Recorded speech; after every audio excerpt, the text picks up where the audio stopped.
नमस्कार दोस्तों, मैं राकेश मेहरा जी के क्लासेस की तरफ से आप सभी का हार्दिक स्वागत करता हूं।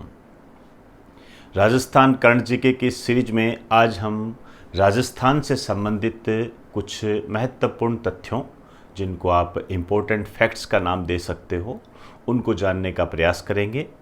और यदि आपको वीडियो अच्छा लगता है तो आप इसे शेयर करें, सब्सक्राइब करें और लाइक करें। इसके अलावा अपने फ्रेंड्स को भी शेयर करें ताकि वो भी राजस्थान के में होने वाली पटवारी, कांस्टेबल, आरएएस व अन्य किसी भी प्रकार की जो परीक्षाएं हैं जो कि राजस्थान से संबंधित है उसको कवर कर सकें। और इसके अलावा डिस्क्रिप्शन में जो लिंक दिए गए हैं जो कि टेलीग्राम और ऐप को डाउनलोड करने से संबंधित है, उसे भी आप गंभीरता से लें। अब मैं अपना टॉपिक स्टार्ट करता हूं। इम्पोर्टेंट फैक्ट के तहत राजस्थान के संबंध में जो मेरा पहला पॉइंट है वो है माध्यमिक शिक्षा बोर्ड के नए अध्यक्ष। पहला पॉइंट लिखिए, राजस्थान के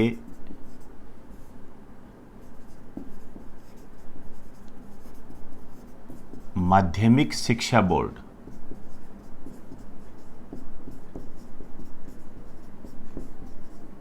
के नए अध्यक्ष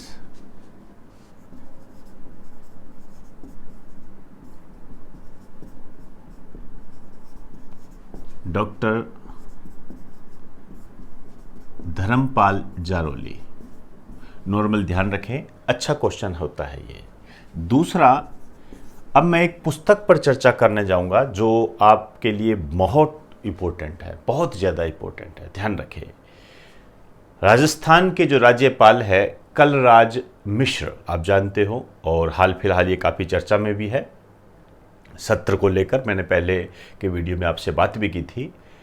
तो ये जो कलराज मिश्र है, इन्होंने एंटरप्रेन्योरशिप मतलब उद्यमिता से संबंधित एक पुस्तक लिखी है।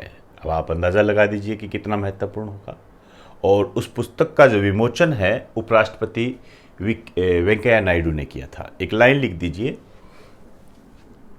राजस्थान के राज्यपाल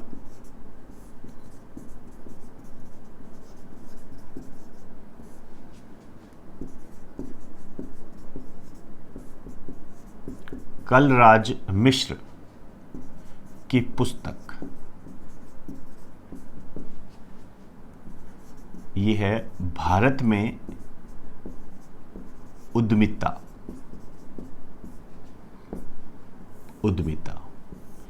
तो आपसे यहां जो क्वेश्चन पूछा जाएगा वो ये पूछा जाएगा कि भारत में उद्यमिता नामक पुस्तक के लेखक कौन है। मोस्ट इंपॉर्टेंट लगा दीजिए इस टॉपिक को, मोस्ट इंपॉर्टेंट, ध्यान रखें। और थोड़ी सी बात बता दूं आगे की, इस पुस्तक का जो विमोचन किया था, हालांकि फरवरी 2020 में कर दिया गया था, ये किया गया था वेंकैया नायडू के द्वारा। वेंकैया नायडू के द्वारा किया गया। और ये जो वेंकैया नायडू है, इनके बारे में मैं थोड़ी सी बात बता दूं, ये भारत के उपराष्ट्रपति है। उपराष्ट्रपति है ये भारत के। और ध्यान रखें, भारत का जो उपराष्ट्रपति होता है, आप कॉन्स्टिट्यूशन को समझते हो, वो राज्यसभा का सभापति होता है। एक लाइन और लिखिए ऐसे करके, राज्यसभा का पदेन सभापति होता है। क्लियर? तो ये भारत में उद्यमिता नामक पुस्तक पर हमने चर्चा की। कलराज मिश्र की पुस्तक है ये, और भारत में उद्यमिता को बढ़ावा देने से संबंधित है, उद्यमिता की जानकारी से संबंधित है। लिख दीजिए एक लाइन, भारत में उद्यमिता को बढ़ावा देने से संबंधित है। आप ये भी कह सकते हो कि उद्यमिता की जानकारी मिलती है। और ये जो उद्यमिता है, इसको आप इंग्लिश में कहना चाहो तो कहते हैं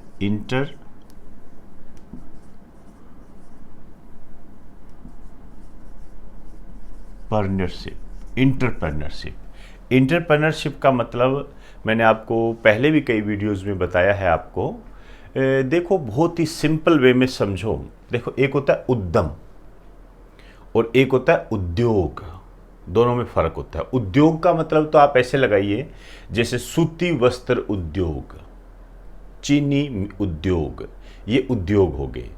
और उद्यम का मतलब होता है ये ऑनलाइन मार्केटिंग से संबंधित आप थोड़ा कर सकते हो। जैसे हम कहें ओला एक उद्यम है, उबेर उद्यम है, ये उद्यम होते हैं। क्लियर? तो थोड़ा सा इनमें फर्क होता है, थोड़ा सा क्या, लगभग पूरा ही फर्क होता है ये। समझे ना बात भाई? एक तो ओला उबेर जो काम करती है और एक सूती वस्त्र उद्योग काम करता है, दोनों में तो रात दिन का फर्क हो गया ना। तो ओला और उबेर वाला जो सिस्टम है वो उद्यम कहलाता है। क्लियर? आइए अब मेरा जो राजस्थान के संबंध में तीसरा पॉइंट है वो लिखिए। राजस्थान में स्टेट वाइल्ड लाइफ बोर्ड का गठन। राजस्थान में स्टेट वाइल्ड लाइफ बोर्ड का गठन किया गया है। आप कह सकते हो राज्य वन्य जीव बोर्ड का गठन किया गया है। और ये गठन किया गया है 7 फरवरी 2020 को राजस्थान सरकार के द्वारा।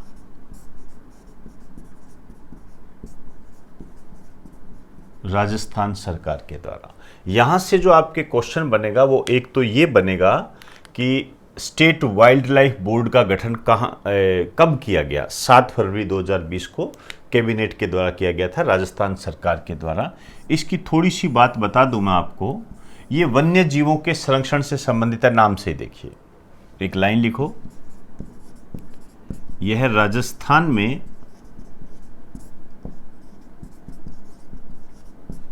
वन्य जीवों के संरक्षण से संबंधित है।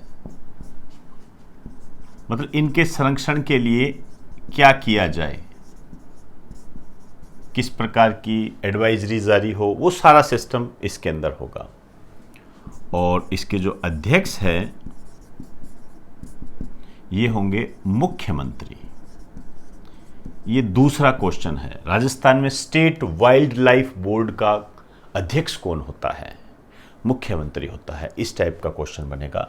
और एक हल्की सी बात है, थोड़ी ध्यान रख लीजिए, इसमें जो सदस्य होंगे वो 13 सदस्य होंगे, जिनको 3 और 13 में 3 और 10 में डिवाइड किया गया है। अब ये 3 सदस्य कौन होंगे और 10 सदस्य कौन होंगे, इनको जानते हैं। ये जो 3 होंगे ये गैर सरकारी संस्थाओं से आएंगे। ये गैर सरकारी संस्थाएं होंगी। गैर संस्थाएं कौन सी? जैसे आप कह सकते हो ना एनजीओ वगैरह होगी, ये यहां से आएंगे। और ये जो 10 सदस्य होंगे ये कौन होंगे? ये पर्यावरणविद होंगे। पर्यावरणविद मतलब जो इन्वायरमेंट पर काम करते हैं वो। संरक्षणवादी, जो कि प्रोटेक्टर कह सकते हो आप इसको, संरक्षणवादी। व वैज्ञानिक, आप कह विज्ञानी टाइप के, आप कह साइंटिस्ट टाइप के लोग होंगे। नॉलेजफुल लोग कह सकते हो आप इसको, क्योंकि वही तो बता सकते हैं ना। तो ये अध्यक्ष मुख्यमंत्री है, इसका ध्यान रखना आपने। और स्टेट वाइल्ड लाइफ बोर्ड का गठन जो किया गया है ये 7 फरवरी 2020 को किया गया है। क्लियर? अब नेक्स्ट पॉइंट पर चर्चा करते हैं। चौथा पॉइंट लिखिए,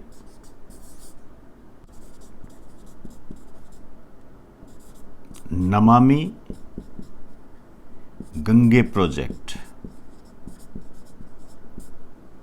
नमामि गंगे प्रोजेक्ट है, काफी चर्चित रहा हुआ है। 2014 में इसकी बात उठने लगी थी।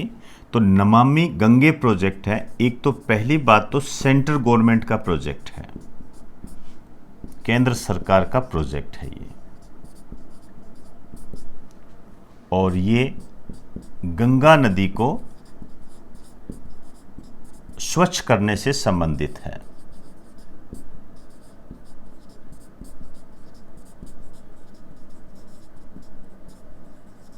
स्वच्छ करने से संबंधित है। आप जानते हो अपवाह की दृष्टि से भारत की सबसे बड़ी नदी गंगा नदी है और इसे भारत में राष्ट्रीय नदी का भी दर्जा दिया गया है। इसकी पूरी डिटेल हम इंडिया जीके में ज्योग्राफी में करते हैं तभी करेंगे।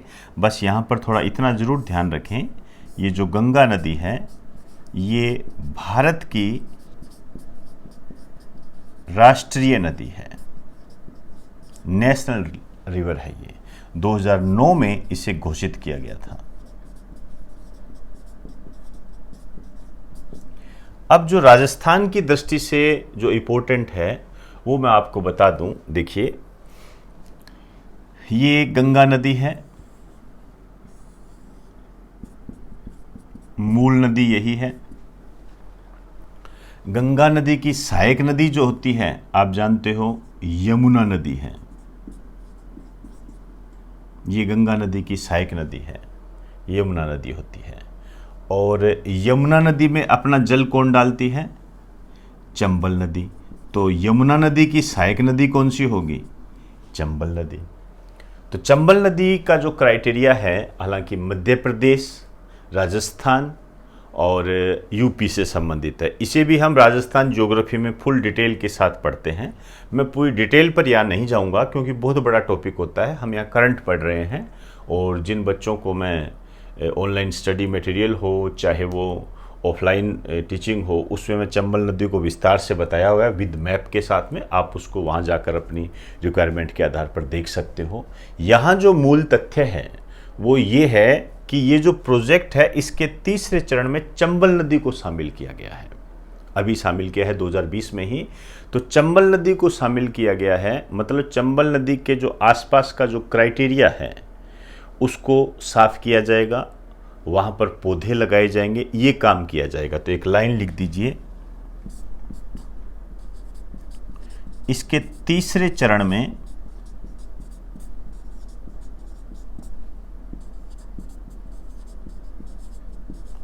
चंबल नदी को शामिल किया गया है। राजस्थान की सबसे लंबी नदी है ये, चंबल नदी को शामिल किया गया है। तो राजस्थान की सबसे लंबी नदी है। अब आपका काम क्या है? मुद्दा ये है कि अब चाहे मैंने आपको ऑनलाइन स्टडी मटेरियल के तहत कराया हो, चाहे आपको मैंने क्लास में ऑफलाइन के तहत कराया हो, उन बच्चों को मैं सजेस्ट करना चाहूँगा कि जहाँ पर मैंने आपको चंबल नदी करवाई थी वहाँ पर आप जाकर एक छोटा सा नोट डाल दीजिए, या तो ये पूरा का पूरा ऐसे ही लिख दीजिए तो भी बढ़िया है, नहीं तो एक सिंपल नोट डाल के लिख देना कि केंद्र सरकार के नमामि गंगे प्रोजेक्ट के तहत तीसरे चरण में चंबल नदी को शामिल किया गया है। इसके तहत यहाँ पर चंबल नदी को स्वच्छ किया जाएगा और इसके आसपास पौधारोपण को बढ़ावा दिया जाएगा। सेम इसी लैंग्वेज में आप लिख सकते हो। मतलब नमामि गंगे प्रोजेक्ट गंगा नदी को साफ करने से संबंधित है। और वहाँ मैं ये तो डायग्राम बताता ही हूँ भी यमुना नदी में जाएगी फिर ये गंगा नदी में जाएगी। क्लियर? एक बार आप इसे राइट डाउन कर लीजिए।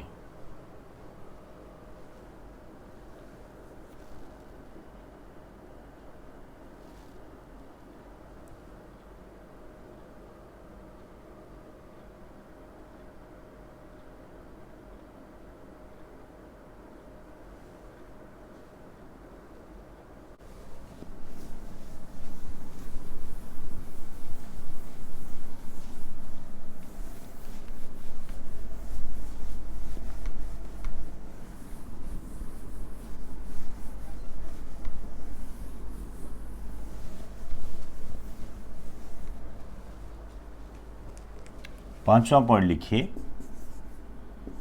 ई स्वास्थ्य एप। ई स्वास्थ्य ऐप एप्लीकेशन है ये। तो ई स्वास्थ्य ऐप ये क्या है?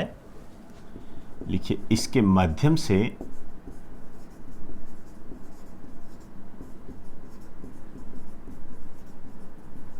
राजस्थान में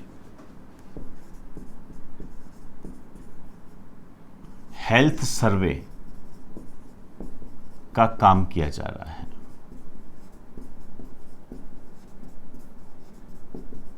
हेल्थ सर्वे का काम किया जा रहा है, एप्लीकेशन है जिसके माध्यम से 2020 में हेल्थ सर्वे का काम किया जा रहा है। ये इंपॉर्टेंट है, आपसे ये पूछा जा सकता है कि राजस्थान में हेल्थ सर्वे से संबंधित ऐप का नाम क्या है, तो ई स्वास्थ्य ऐप। क्लियर, ध्यान रखें। होता क्या है, अब देखिए आप समझोगे कि जब हेल्थ से पूछ रहा है तो ई हेल्थ ऐप ही दे दिया तो हम तो समझ ही जाएंगे, ऐसा नहीं होता है, ध्यान रखना। इस टाइप के जब क्वेश्चन बनते हैं, आपसे कहेगा कि राजस्थान में हेल्थ सर्वे से संबंधित ऐप का नाम क्या है, आपसे कह देगा ई हेल्थ ऐप, मतलब ई स्वास्थ्य ऐप पहला ऑप्शन, और दूसरा ऑप्शन डाल देगा ई चिकित्सा ऐप। क्या कर लोगे, ई चिकित्सा ऐप, ऐसे ऑप्शन देता है, ध्यान रखना। दूसरा दे देगा ई आशा ऐप, क्योंकि आप जानते हो कि आशा सहयोगिनी जो होती है ये वैसे ही हेल्थ सर्वे का काम करती है। तो इस टाइप के क्वेश्चन बनाकर आपको दिग्भ्रमित किया जा सकता है, तो ध्यान रखना। ई स्वास्थ्य ऐप इसका नाम है, 2020 में 20 से इस पे काम किया जा रहा है, तो करंट है ये। छठा लिखिए, राजस्थान के 3 स्थानों को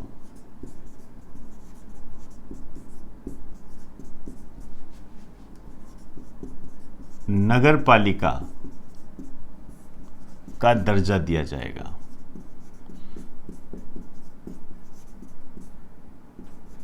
नगर पालिका बनाई जाएगी, ये बजट में घोषणा हुई है, और थोड़ा सा ध्यान रख लेना इन 3 स्थानों के नाम में। एक तो है बामनवास,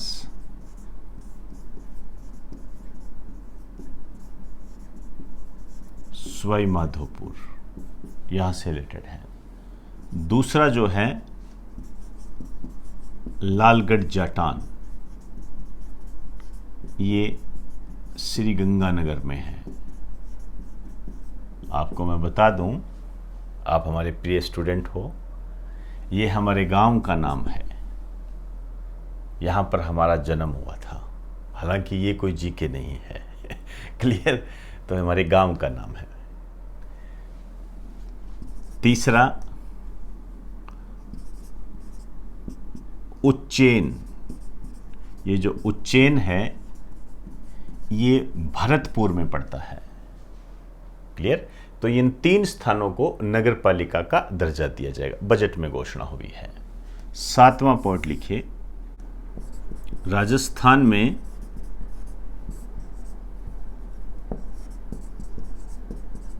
कांग्रेस के नए प्रदेश अध्यक्ष ये हैं गोपाल सिंह डोटासरा। गोपाल सिंह डोटासरा है। इससे पहले सचिन पायलट जी हुआ करते थे, वो अब सियासी संकट के बीच में फंसे हुए हैं, तो देखते हैं आगे की स्थितियां क्या होती है। तो उसी सियासी संकट को देखते हुए उन्हें कांग्रेस ने हटा दिया था और नए गोपाल सिंह डोटासरा प्रदेश अध्यक्ष बनाए गए। यहाँ पर एक बात थोड़ा सा ध्यान रखना, आपके एग्जाम की दृष्टि से काफ़ी महत्वपूर्ण है ये। राजस्थान युवा कांग्रेस के प्रदेश अध्यक्ष ये हैं मुकेश भाखर, ये आप ध्यान रखें। युवा कांग्रेस के जो प्रदेश अध्यक्ष है वो मुकेश भाकर है। तो ये दोनों पॉइंट आपके लिए इंपॉर्टेंट है। इस क्वेश्चन के माध्यम से, इस पॉइंट के माध्यम से एग्जामिनर आपको कंफ्यूज करने का प्रयास कर सकता है। तो एक बार आप इसे राइट डाउन कर लीजिए।